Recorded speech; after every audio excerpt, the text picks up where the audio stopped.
Hello, welcome back. If you're listening to this, it's likely getting quite late. Perhaps you've already dimmed the lights, or you're already settled comfortably under the covers. Tonight, I want to share a story with you. A story that asks nothing of you, except that you listen. It is a quiet journey into a world where everything is already resolved and peaceful. Just close your eyes, let your shoulders drop, and let's begin. Our story tonight begins with a quiet return to a place where memories are woven into the very fabric of the walls, and the garden sleeps under a blanket of green. There's a gentle rhythm to returning, a soft settling into the familiar. No rush, no urgency, just the quiet turning of a key in a lock that knows your hand. The air inside the house held a unique scent, a blend of aged wood, forgotten spices from the pantry, and a faint whisper as lavender. It was the kind of smell that wrapped around you, like a favorite old blanket. Each breath felt a little softer here, a little more complete. This story is about finding peace in small moments and in the quiet work of hands. So just relax and let the quiet unfold. The house itself seemed to breathe a sigh of contentment as its inhabitant returned. Every floorboard creaked with a familiar song. Every shadow held a memory, not of loss, but of quiet comfort. There was no need to unpack quickly, no appointments to rush to. Only the gentle invitation of slow, unhurried time. From the kitchen window, the garden presented itself. It wasn't a wild, untamed wilderness, but a garden in a deep, peaceful sleep. Layers of fallen leaves, matted with years of gentle rain, covered the pathways and beds. Tall grasses swayed softly in the faint breeze, a symphony of hushed rustles. It had been left to its own devices for many seasons, and it had flourished in its own quiet way. The kitchen was the kind that had been loved for decades. The countertops were worn smooth near the sink. There were herbs drying upside down from a low beam, rosemary, lavender, something that might have been thyme. The window above the sink looked out onto a garden that had mostly gone to seed for the winter. It was perfect. This garden was not a chore waiting to be done, but a story waiting to be gently uncovered. Beneath the surface of neglect, there was a quiet confidence, a sense that life was simply biding its time. The sun, low in the autumn sky, cast long, soft shadows across the overgrown beds, making the greens appear even richer, the browns steeper. Each day brought the same quiet routine, a warm cup of tea by the window, watching the slow dance of the leaves, listening to the almost imperceptible hum of the old house. There was no feeling of needing to fix the garden, only a gentle pull to reestablish a connection, to listen to what the garden might quietly reveal. It was a promise, whispered by the rustling leaves, that there was beauty here, just waiting to be seen. The garden held countless echoes of childhood. The spot where a small fort once stood, now consumed by ivy. The faint impression of a swing where a large branch dipped low. These were not sad memories, but gentle reminders of time passing and of the enduring nature of the earth itself. The decision to begin the work wasn't a sudden one, but a quiet unfolding. It felt less like a task and more like a gentle invitation from the garden itself. One afternoon, with the sun a pale, distant warmth, a pair of old gardening gloves and some simple tools were retrieved from the shed. The wooden handles of the spade and trowel were smooth and cool beneath the touch. They felt familiar, carrying the silent history of hands that had worked this earth before. There was a reassuring weight to them, a promise of honest, simple effort. The shed itself smelled of damp earth, old potting soil, and the faint, sweet scent of stored apples. Stepping out into the garden, the air was cool and still. The sounds of the outside world seemed to fade, replaced by the soft rustle of leaves and the distant, muffled whisper of the wind through dormant branches. Beneath the layers of dry leaves and tangled overgrowth, the earth was moist and yielding. It exhaled a rich, earthy scent, the comforting smell of moss and damp soil, a perfume of the quiet forest floor. There was a quiet meditation in the first few gentle tugs at the weeds, not aggressive pulling, but a careful loosening, a thoughtful separation of what belonged and what was simply visiting. Each root that gently gave way released a small sigh from the earth. The sun, though weak, occasionally broke through the clouds, casting brief, fleeting pools of golden light onto the damp ground. It was a silent conversation, a slow dance of intention and patience. And with every small patch cleared, the garden seemed to offer a quiet thank you. Just small, steady movements, a sense of peace gradually settling in. Now, there's a part of this story that might feel a little uncertain for a while, as if the sheer scale of the overgrown garden is too vast. But I want you to know it works out. Every discovery is a gentle one, and the garden reveals its secrets slowly, without hurry. So let yourself just watch it unfold.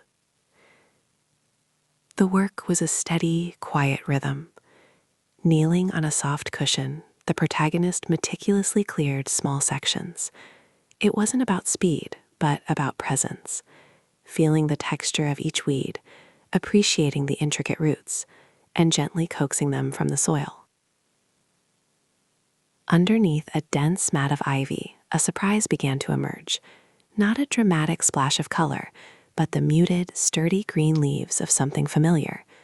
Pushing back the last tenacious tendrils, a small clump of dormant daffodils revealed themselves.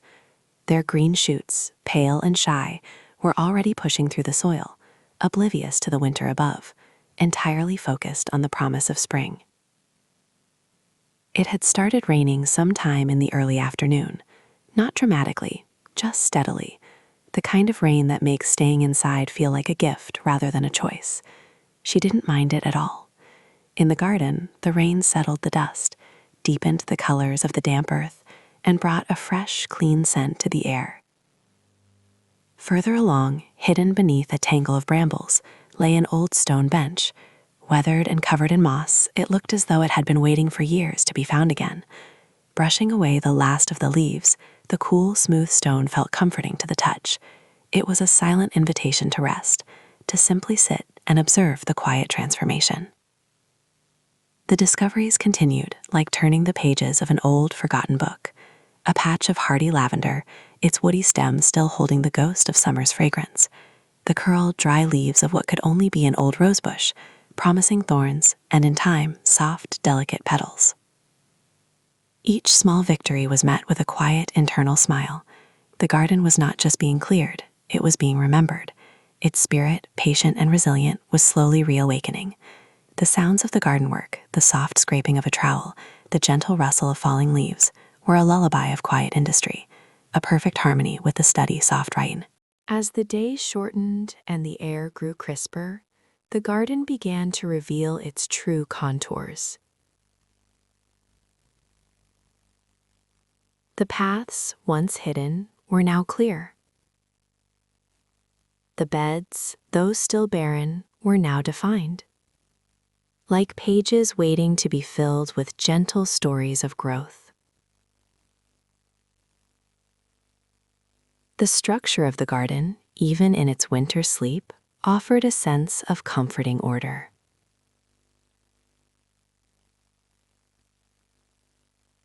With the bulk of the clearing done, the protagonist turned to the sweet work of planning.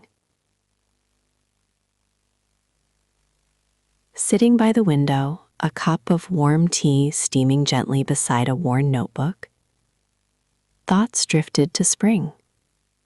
What colors would bloom here? What gentle fragrances would the breeze carry?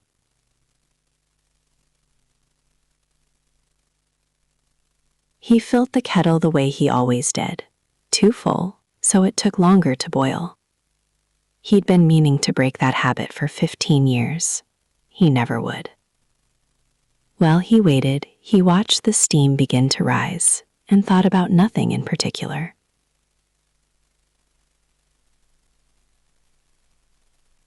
The small ritual, so familiar, was a comfort in itself, a gentle anchor in the passing day.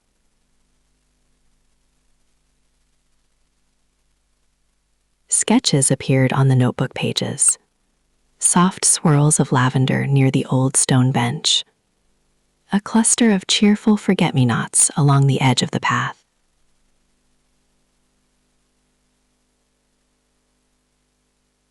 The dormant rosebush, now free of its choking ivy, would surely reward patience with its deep, velvety blooms.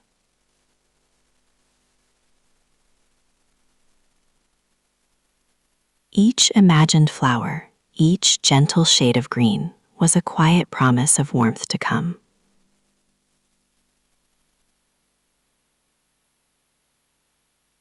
The sound of the rain against the old greenhouse roof became a constant, soothing companion. A rhythmic tapping that spoke of nourishment, of the earth drinking deeply and preparing for new life.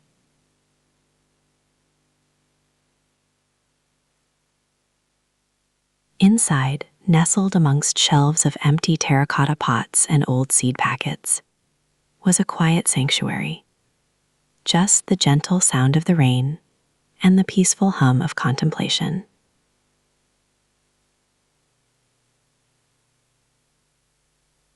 This was not merely gardening. It was a slow, deliberate conversation with time itself.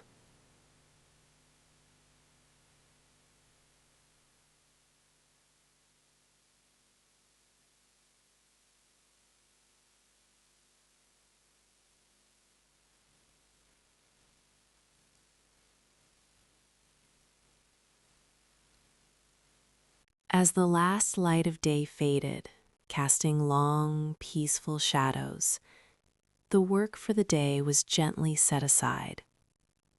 The tools, cleaned and returned to their quiet corner in the shed, smelled faintly of the earth they had touched. Indoors, the house settled around its inhabitant.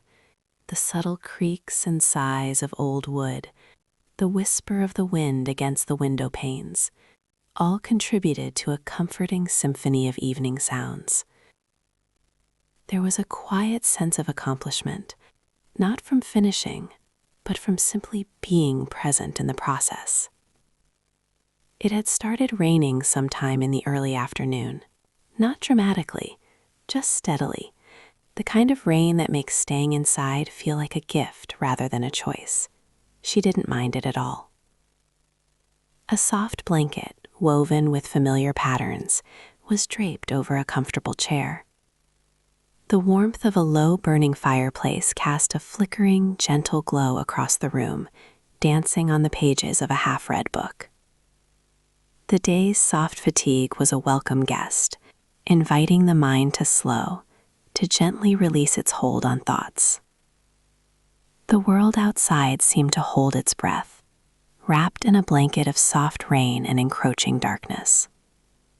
The garden, now partially revealed, slept beneath the falling drops, dreaming its own quiet dreams of spring. There was nothing left to do, nothing left to solve, only the peaceful, slow surrender to the quiet of the night.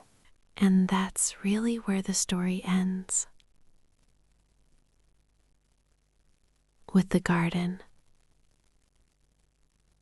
and its quiet caretaker, nestled into the evening. the moist earth, the gentle rain, the scent of moss and ancient earth, all of it a quiet lullaby. I think about stories like this sometimes, about how the small things are almost always the things that matter. The patience of nature, the slow turning of seasons, the quiet promise of renewal. I hope you're somewhere comfortable right now. I hope today was gentle with you. And if it wasn't, I hope tonight is.